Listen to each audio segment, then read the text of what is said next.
Hi ಎಲ್ರಿಗೂ ನಮಸ್ಕಾರ. Welcome back to my YouTube channel. ಎಲ್ಲರೂ ಹೇಗಿದ್ದೀರಾ ಅಂತ ಹೇಳಿ. ನಾನಂತೂ ಸೂಪರ್ ಆಗಿದ್ದೀನಿ. ಏನಪ್ಪ ಅಂದರೆ ಇವತ್ತಿನ ವ್ಲಾಗ್ ನಾನು ಸಂಜೆ 5:15 ಶುರು ಮಾಡ್ತಾ ಇದ್ದೀನಿ. ಆ್ಯಂಡ್ ಹೋದ ವಾರ 21ನೇ ತಾರೀಕು ಭಾನುವಾರ ಫಾದರ್ಸ್ ಡೇ ಇತ್ತು. ನಾನು ಸ್ವಲ್ಪ ನನಗೆ ಕೆಲಸಗಳು ಬಂದ್ಬಿಡ್ತು, ಸೊ ಸೆಲೆಬ್ರೇಷನ್ ಮಾಡೋಕ್ಕಾಗಲಿಲ್ಲ. ಆ್ಯಂಡ್ ವ್ಲಾಗು ಆ್ಯಕ್ಚುಲಿ ಮಾಡೋಕ್ಕಾಗಲಿಲ್ಲ ಹೋದ ವಾರ. ಸೊ ಅದಕ್ಕೆ ಈ ವಾರ ಈ ವೀಕೆಂಡ್ ಸೆಲೆಬ್ರೇಟ್ ಮಾಡೋಣ ಅಂತ ಅನ್ಕೋತಾ ಇದ್ದೆ. So I love to celebrate. ಅಂದರೆ ಚಿಕ್ಕ ವಿಚಾರ ಆಗಲಿ ದೊಡ್ಡದಾಗಲಿ ಏನೇ ಆಗಲಿ ಜೀವನದಲ್ಲಿ ಸೆಲೆಬ್ರೇಟ್ ಮಾಡಬೇಕು, because life is celebration. So ನಾನು ಯಾವಾಗಲೂ ನನ್ನ ಕೆಪಾಸಿಟಿಗೆ ತಕ್ಕಷ್ಟು ನಾನು ಯಾವುದೇ ಆಗಲಿ ಯಾವುದೇ ಬರಲಿ ಸೆಲೆಬ್ರೇಟ್ ಮಾಡ್ತೀನಿ. ಬಿಕಾಸ್ ಸೆಲೆಬ್ರೇಷನ್ ಮೂಲಕ ನಾವು ಯಾವಾಗಲೂ ಗ್ರೇಟ್ಫುಲ್ ಆಗಿರ್ತೀವಿ ಆ್ಯಂಡ್ ಅದೊಂದು ಹ್ಯಾಪಿ ಎನ್ವೈರನ್ಮೆಂಟ್ ಕ್ರಿಯೇಟ್ ಮಾಡುತ್ತೆ. ಆ್ಯಂಡ್ ಆಲ್ಸೋ ಈಗ ನನ್ನ ಮಗ 7 ವರ್ಷ. ಸೊ ಅವನಿಗೂ ಮಕ್ಕಳು ಮುಂದೆ ಮಾಡ್ತಾ ಇದ್ರೆ ಅವ್ರಿಗೂ ಅರ್ಥ ಆಗುತ್ತೆ ಏನಕ್ಕೆ ಮಾಡಬೇಕು, ಏನು ಮಾಡಬೇಕು, ಹೇಗೆ ಗ್ರೇಟ್ಫುಲ್ ಆಗಿರಬೇಕು, ಹೇಗೆ ಥ್ಯಾಂಕ್ಫುಲ್ ಆಗಿರಬೇಕು, ಹೇಗೆ ಕೃತಜ್ಞತೆ ಒಂದು ತೋರಿಸ್ಬೇಕು ತಾಯಿಗಾಗಲಿ ತಂದೆಗಾಗಲಿ ಅಥವಾ ಯಾವುದಕ್ಕೆ ಆಗಲಿ ಅಂತ ಈ ಸೆಲೆಬ್ರೇಷನ್ಸ್ ಮುಖಾಂತರವಾಗಿ ಅವರು ಎಂಜಾಯ್ ಮಾಡ್ತಾರೆ, ಪ್ಲಸ್ ಅವರು ಕಲಿತಾರೆ. ನಾನು ಸೆಲೆಬ್ರೇಷನ್ಗೆ ಏನೇನು ಮಾಡೋಣ ಅಂದರೆ ಈಗ ಅವನ ಕೈಲಿ ಏನಾದರೂ ಒಂದು ಪೇಪರಲ್ಲಿ ಕ್ರಾಫ್ಟ್ ಮಾಡಿಸೋಣ ಅಂತ ಅಂದ್ಕೊಂಡೆ. ಫಾದರ್ಸ್ ಡೇಗೆ ಗ್ರೀಟಿಂಗ್ ಕಾರ್ಡ್ ಥರ. ಅದು ಬಿಟ್ಟು ನಾನು ಯಾವ್ದಾದ್ರು ಒಂದು ಗಿಫ್ಟ್ ತೊಗೊಳ್ಳೋಣ ಅಂತ ಅನ್ಕೋತಾ ಇದ್ದೆ, ಜಸ್ಟ್ ಒಂದು ಬಟ್ಟೆ. ಸೊ ನಾನು ಹೇಳಿರೋ ಹಾಗೆ ಲಾಸ್ಟ್ ವೀಕ್ ತುಂಬ ಬ್ಯುಸಿ ಆಗಿಬಿಟ್ಟಿದೆ. ಸೊ ನಾನು ಒಬ್ಬಳೇ ಹೋಗಿ ಗಿಫ್ಟು ಅಂದರೆ ಬಟ್ಟೆನ ತೊಗೊಳಕ್ಕೆ ನನಗೆ ಟೈಮ್ ಆಗಲಿಲ್ಲ. ಸೊ ಎನಿವೇಸ್ ಇವತ್ತು ಜಸ್ಟ್ ಒಂದು ಇಲ್ಲೇ ಸೂಪರ್ ಮಾರ್ಕೆಟ್ಗೆ ಎಲ್ಲರೂ ಹೋಗ್ತಾ ಇದ್ದೀವಿ ಒಂದು ರೌಂಡ್.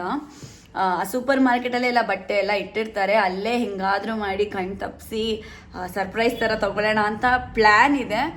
ನೋಡೋಣ, ನನಗೆ ಗೊತ್ತಿಲ್ಲ ಅದೆಷ್ಟು ಚೆನ್ನಾಗಿ ವರ್ಕ್ ಆಗುತ್ತೆ ಅಂತ. But yes, I am buying the gift and Rishabh ಹತ್ರ ಕೊಡಿಸ್ತೀನಿ ಅದನ್ನು. ಸೊ ಎಸ್, ಬನ್ನಿ ತೋರಿಸ್ತೀನಿ ಫಾದರ್ಸ್ ಡೇ ಸೆಲೆಬ್ರೇಷನ್. ಈಗ ಸಂಜೆ ಇರೋದ್ರಿಂದ ರಿಷಬ್ ಸ್ವಲ್ಪ ಫ್ರೀ ಇದ್ದ. ಸೊ ಅದಕ್ಕೆ ಈಗಲೇ ಅವನ ಕೈಲಿ ಒಂದು ಪೇಪರ್ ಕ್ರಾಫ್ಟ್ ಗ್ರೀಟಿಂಗ್ ಕಾರ್ಡ್ ಮಾಡಿಸೋಣ ಅಂತ ಅನ್ಕೋತಾ ಇದ್ದೆ. ಆ್ಯಂಡ್ ಇದರಿಂದ ಅವನು ಕಲಿತಾನೆ, ಒಂದು ಪೇಪರಲ್ಲಿ ಕ್ರಾಫ್ಟ್ ಮಾಡೋದು ಕಲಿತಾನೆ, ಪ್ಲಸ್ ಹೇಗೆ ಗ್ರೇಟ್ಫುಲ್ ಆಗಿರಬೇಕು, ಥ್ಯಾಂಕ್ಫುಲ್ ಆಗಿರಬೇಕು ಅವ್ರ ಅಪ್ಪಂಗೆ ಅನ್ನೋದನ್ನು ಕಲಿತಾನೆ ಅಂತ ಇದು ಮಾಡಿಸ್ತಾ ಇದ್ದೀನಿ.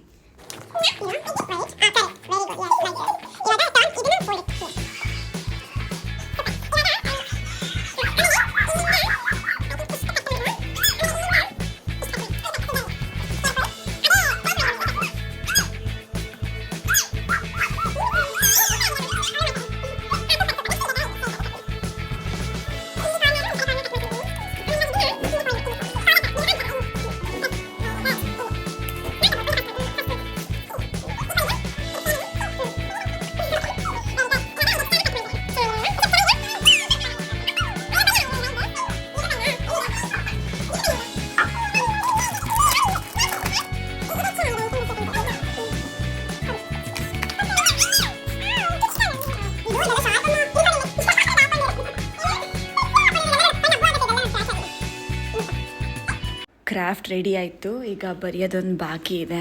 ಸೊ ನಾನು ಅವನಿಗೆ ಹೇಳಿದೆ ಥ್ಯಾಂಕ್ ಯು ಅಂತ ಮೀನ್ ಆಗಬೇಕು, ಅಂಥದ್ದು ಏನು ಬೇಕಾದ್ರೂ ಬರಿ ಅಂತ, ನೋಡೋಣ ಏನು ಬರೀತಾನೆ ಅಂತ.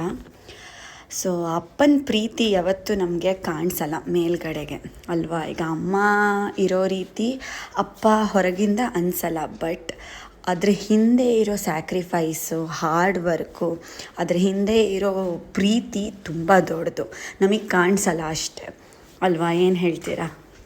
ಮೇಲೆಯಿಂದ ಒರಟಾಗಿರ್ಬೋದು, ಮೇಲೆಯಿಂದ ಬೈಬೋದು, ಬಟ್ ಒಳಗಡೆ ಇರೋ ಪ್ರೀತಿ ಅಪಾರವಾದದ್ದು. ಅವ್ರು ಮಾಡೋ ಸ್ಯಾಕ್ರಿಫೈಸಸ್ ಮಕ್ಕಳಿಗೋಸ್ಕರ, ಅವ್ರು ಮಾಡೋ ಹಾರ್ಡ್ ವರ್ಕ್ ಆಗಿರ್ಬೋದು, ಅಥವಾ ಮಕ್ಕಳಿಗೋಸ್ಕರ ಏನು ಬೇಕಾದ್ರೂ ಮಾಡ್ತಾರೆ ಅಪ್ಪಂದಿರು. ಸೊ ಇದೆಲ್ಲ ನಾವು ಚಿಕ್ಕವರಿದ್ದಾಗ ಅಷ್ಟು ಅರ್ಥ ಆಗದೆ ಇರ್ಬೋದು, ಬಟ್ ದೊಡ್ಡವರಾದಾಗ ಖಂಡಿತ ಗೊತ್ತಾಗುತ್ತೆ ಅಪ್ಪಂದು ಸ್ಯಾಕ್ರಿಫೈಸ್ ಏನು, ಅಪ್ಪನ ಪ್ರೀತಿ ಏನು ಅಂತ. ತಂದೆ ಸ್ಥಾನಕ್ಕೆ ಅದರದ್ದೇ ಆದಂಥ ಮಹತ್ವ ಹಾಗೂ ಅದರದ್ದೇ ಆದಂಥ ಬೆಲೆ ಇರುತ್ತೆ. ಸೊ ಈ ವಿಡಿಯೋ ಯಾರಾದರೂ ನೋಡ್ತಿದ್ರೆ ಇವಾಗಲೇ ಹೋಗಿ ನಿಮ್ಮ ಫಾದರ್ಸ್ಗೆ ಹಗ್ ಮಾಡಿ ಥ್ಯಾಂಕ್ ಯು ಫಾರ್ ಎವ್ರಿಥಿಂಗ್ ಅಂತ ನಿಮ್ಮ ಪ್ರೀತಿನ, ನಿಮ್ಮ ಕೃತಜ್ಞತೆಯನ್ನು ತೋರಿಸಿ before it is too late. So ಎಲ್ಲ ತಂದೆಯರಿಗೂ ಅಥವಾ ಎಲ್ಲ ತಂದೆ ಸ್ಥಾನದಲ್ಲಿ ನಿಂತು ನಿಭಾಯಿಸ್ತಾ ಇರೋರಿಗೂ happy Father's Day. Very good. See ಇದನ್ನು ಬರೆದಿದ್ದಾನೆ, ಕಾಣಿಸ್ತಿದೆಯೋ ಗೊತ್ತಿಲ್ಲ, ಇದು ಡ್ಯಾಡ್, ಇದು D A D. Okay, DAD. Wow, super. ಎಷ್ಟು ಚೆನ್ನಾಗಿದೆ ಅಲ್ಲ? ಇಲ್ಲ, ಗಿಫ್ಟ್ ರೆಡಿ ಮಾಡ್ಕೊಂಡು ರೆಡಿ ಮಾಡಾದ್ಮೇಲೆ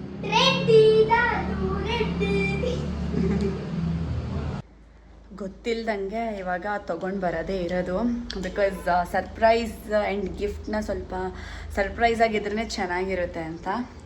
ಅವರಿಬ್ರು ಹೋಗಿದ್ದಾರೆ, ನಾನು ಇವಳು ಇವಾಗ ಹೋಗಬೇಕು. ಇದು ಹೋಗೋಣ, ಇದೀಮಾ ಹೋಗೋಣ.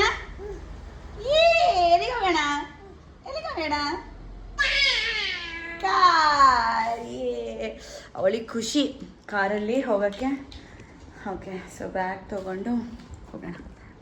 ಅಲ್ಲಿಂದ ಸಪ್ರೇಟಾಗಿ ಬಿಲ್ ಮಾಡಿಸ್ಕೊಂಡು ಗೊತ್ತಾಗದೇ ಇರೋ ಮನೆಗೆ ಹೋದ್ಮೇಲೆ ತೋರಿಸ್ತೀನಿ, ಓಕೆನಾ? ನಿಜವಾಗ್ಲೂ ಎಷ್ಟು ಕಷ್ಟ ಕಣ್ಣು ತಪ್ಪಿಸ್ಕೊಂಡು ಬರೋದು ಅಂದರೆ, ನಾನೇನಂತ ಹೇಳಿದೆ ಅಂದರೆ, ನಾನು ರಿದಿಮಾ ಕಾರಲ್ಲಿ ಹೋಗಿ ಕೂತಿರ್ತೀವಿ, ನೀವಿಬ್ಬರು ಬಿಲ್ ಮಾಡಿಸ್ಕೊಂಡು ಬನ್ನಿ ಅಂತ. ಸೊ ಇದು ಸ್ವಲ್ಪನೇ ಐಟಮ್ಸ್ ಇತ್ತಲ್ಲ, ಸೊ ನಾನು ಕ್ವಿಕ್ಕಾಗಿ ರಿದಿಮಾನ್ ಕರ್ಕೊಂಡು ಫಸ್ಟ್ ಬಿಲ್ ಮಾಡಿಸ್ಕೊಂಡು ಕಾರ್ ಕೀ ತೊಗೊಂಡು ಒಳಗಡೆ ಬಂದು ಕೂತ್ಬಿಟ್ಟೆ. ನನ್ನ ಹಸ್ಬೆಂಡ್ಗೆ ಅದೇ ಡೌಟ್ ಬಂತು, ನಾನು ಯಾವತ್ತೂ ಈ ಥರ ಎಲ್ಲ ಮಾಡಲ್ಲ ಅಲ್ಲ, ಅದು ಏನು ಇವತ್ತು ಹಿಂಗೆ ಮಾಡ್ತಿದ್ಯಾ ಅಂತ ಕೇಳಿದ್ರು.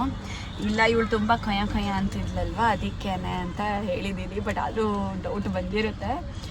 But it's so difficult. ಇದು 3 ತಂದೆ ಆ್ಯಕ್ಚುಲಿ ನೋಡಿ, ಶರ್ಟ್ಸು ನನ್ನ ಸೆಲೆಕ್ಷನ್ ತಕ್ಕಂತೆ ತಂದೆ. 3 ಸ್ವಲ್ಪ ಗ್ರೇ ಬ್ಲ್ಯಾಕ್ ಶೇಡ್ ಮೇಲೆ ಇದೆ, ಬಟ್ ತುಂಬ ಚೆನ್ನಾಗಿದೆ. ಆ್ಯಂಡ್ ಒಳ್ಳೆ ಸೇಲ್ ಇತ್ತು, ಆಫ್ ಕೂಡ ಇತ್ತು, ಒಳ್ಳೆ ಪ್ರೈಸ್ಗೆ ಚೆನ್ನಾಗಿರೋ ಶರ್ಟ್ಸ್ ಸಿಕ್ಕಿದೆ. ಆ್ಯಂಡ್ ಖಂಡಿತ ಡೌಟ್ ಬಂದಿದೆ, ಅದು ಆಲ್ರೆಡಿ ಗೊತ್ತಾಗಿದೆ. ನಾನು ಈ ವ್ಲಾಗ್ನ ನೆಕ್ಸ್ಟ್ ಡೇ ಕಂಟಿನ್ಯೂ ಮಾಡ್ತಾಯಿದ್ದೀನಿ. ಸೊ ಸೆಲೆಬ್ರೇಷನ್ ಆ್ಯಂಡ್ ಗಿವಿಂಗ್ ಕೊಡೋದು ಇವತ್ತು ಮಾಡ್ತಾಯಿದ್ದೀವಿ. ಯಾಕಂದರೆ ಇವತ್ತು ಮನೇಲಿ ಎಲ್ಲರೂ ಇದ್ದಾರೆ, ವೀಕೆಂಡ್ ಆಗಿರೋದ್ರಿಂದ. ನೆನ್ನೆ ತೊಗೊಂಡು ಬಂದಿದ್ದು ಅವ್ರಿಗೆ ಆ್ಯಕ್ಚುಲಿ ಗೊತ್ತಾಗೋಯ್ತು ಸಮಥಿಂಗ್ ಇದೆ ಅಂತ. ಬಿಕಾಸ್ ನಮ್ಮನೇಲಿ ಈ ಥರ ಎಲ್ಲ ಮಾಡೋಣ ಹೋದರೆ ಎಲ್ಲರಿಗೂ ಗೊತ್ತಾಗ್ಬಿಡತ್ತೆ. ಒಬ್ಬಳೇ ಹೋಗಿ ತೊಗೊಂಡು ಬರಬೇಕಿತ್ತು, ಬಟ್ ಟೈಮ್ ಆಗಲಿಲ್ಲ. ಮತ್ತು ಇನ್ನೆಷ್ಟು ಪೋಸ್ಟ್ಪೋನ್ ಮಾಡೋದು ಅಲ್ವಾ? 1 ವೀಕ್ ಆಲ್ರೆಡಿ ಲೇಟ್ ಆಗಿದೆ. ಅದ್ರ ಟೈಮಲ್ಲಿ ಮಾಡಿದ್ರೇ ಒಂಥರ ಆ ಜೋಶ್ ಇರುತ್ತೆ, ಆ ಹುಮ್ಮಸ್ಸು ಇರುತ್ತೆ. ತುಂಬ ಟೈಮ್ ಬಿಟ್ಬಿಟ್ಟು ಮಾಡಿದ್ರೆ ಒಂಥರ ಅಷ್ಟು ಫನ್ ಇರಲ್ಲ. ಸೊ ಅದಕ್ಕೆ ಏನು ಸೈಕಲ್. ಸೊ ಈವ್ನಿಂಗ್ ಹಾಗೆ ಆಟಾಡೋಕ್ಕೆ ಹೋಗ್ತಾಯಿದ್ದೀವಿ. ಇದಾದಮೇಲೆ ರಿಷಬ್ ನಾನು ಹೋಗಿ ಕೇಕ್ ತೊಗೊಂಡು ಬರೋಣ. ಸೊ ನಾವಿಬ್ಬರು ಹೋಗಿ ಕೇಕ್ ತೊಗೊಂಡು ಬರ್ತೀವಿ. ಅಂದರೆ ಕೇಕ್ ಅಂದರೆ ಅಷ್ಟು ದೊಡ್ಡ ಕೇಕ್ ಏನಲ್ಲ, ಬಿಕಾಸ್ ಮನೆಯಲ್ಲಿ ಯಾರೂ ತಿನ್ನೋದಿಲ್ಲ ಕೇಕ್ನ. ಸೊ ಜಸ್ಟ್ ಒಂದು ಸ್ಮಾಲ್ ಪೀಸ್ ಅಷ್ಟೇ, ಬಿಕಾಸ್ ಸುಮ್ಮನೆ ಒಂದು ಚೂರು ತಿನ್ನೋಕ್ಕೆ, ಇಲ್ಲಾಂದರೆ ಸುಮ್ಮನೆ ವೇಸ್ಟ್ ಆಗುತ್ತೆ. ಸೊ ಬನ್ನಿ ನೆಕ್ಸ್ಟು ಹೋಗೋಣ ಕೇಕ್ ತರೋಕ್ಕೆ, ಒಂದು ಆಟ ಆಡಿದ್ಮೇಲೆ ಅಲ್ವಾ ರೇಶ್? ಹಾಂ, ಫಸ್ಟ್ ಸ್ಮಾಲ್ ಪೀಸ್ ಅಂತ ಅಂದ್ಕೊಂಡೆ, ಬಟ್ ನಾಳೆ ನಮ್ಮ ಅಕ್ಕ ಬರ್ತಾಳೆ, ಅದೇ ನೆಕ್ಸ್ಟ್ ಡೇ ಬರ್ತಾ ಇದ್ದಾಳೆ ಅಂತ ಗೊತ್ತಾಯಿತು. ಸೊ ಅದಕ್ಕೆ ಫುಲ್ಲೇ ತೊಗೊಳ್ಳೋಣ, ಮತ್ತು ಇವತ್ತು ಸೆಲೆಬ್ರೇಷನ್ ಮಾಡಿ ನಾಳೆ ಅವರೆಲ್ಲ ಬರ್ತಾರಲ್ಲ ಅವ್ರಿಗೂ ಕೇಕ್ ಕೊಟ್ಟಂಗೆ ಆಗುತ್ತೆ ಅಂತ ಫುಲ್ಲೇ ತೊಗೋತಾ ಇದ್ದೀವಿ.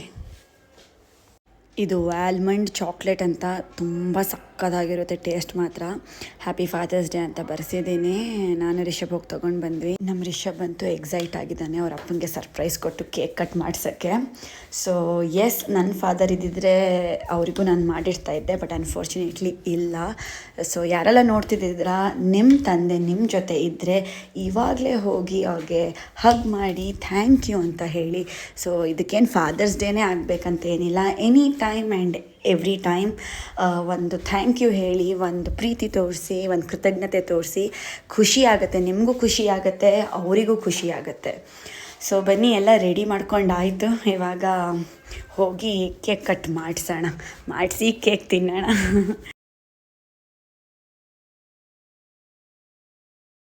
Happy Father's day.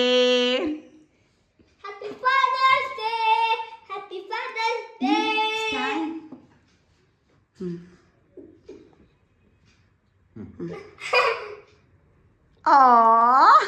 ನೀ ತಿನ್ಸಲ್ವಾ ಅಪ್ಪಂಗೆ? ನಂಗೆ ನಂಕು ಚೀಟ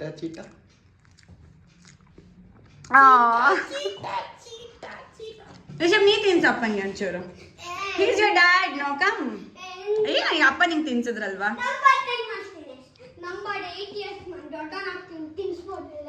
ರಿದಿಮಾ ನಂಗೆ ತಿನ್ಸು. ಅದು ಇದೆಲ್ಲ ಇದೆ ನೋಡು, ಅವಳೇ ತಿಂತಾಳೆ. ಅಪ್ಪಂಗೆ ತಿನ್ಸು. ಬಾ, ನಾನು ತಿನ್ನಿಸ್ತೀನಿ. ಅಪ್ಪಂಗೆ ತಿನ್ಸು. ಅದಕ್ಕೆ ಹೇಳಿನಿ ತಿನ್ಸು ಅಪ್ಪಂಗೆ ಅಂತ. ಅವಳ ಕೈ ಅಪ್ಪಂಗೆ ತಿನ್ಸು. ತಿನ್ಸು ಅಪ್ಪಂಗೆ. ಅವಳ ಕೈ ಒಂಥರ ಇಟ್ಕೊಂಡ್ರೆ ಚೆನ್ನಾಗಿದ್ಯಾ ರಿಷಬ್? ಚೆನ್ನಾಗಿದೆ ಕೇಕ್? ನಿನ್ ಡ್ಯಾಡಿ ತಿನ್ಸು. ಹ್ಯಾಪಿ ಫಾದರ್ಸ್ ಡೇ ಹೇಳ್ಬಿಟ್ಟು ಕೊಡ್ಬೇಕು. ಹ್ಯಾಪಿ ಫಾದರ್ಸ್ ಡೇ ಅಂತ ರಿಷಬ್ ಕಡೆಯಿಂದ ಗಿಫ್ಟ್ ಕಾಲ್.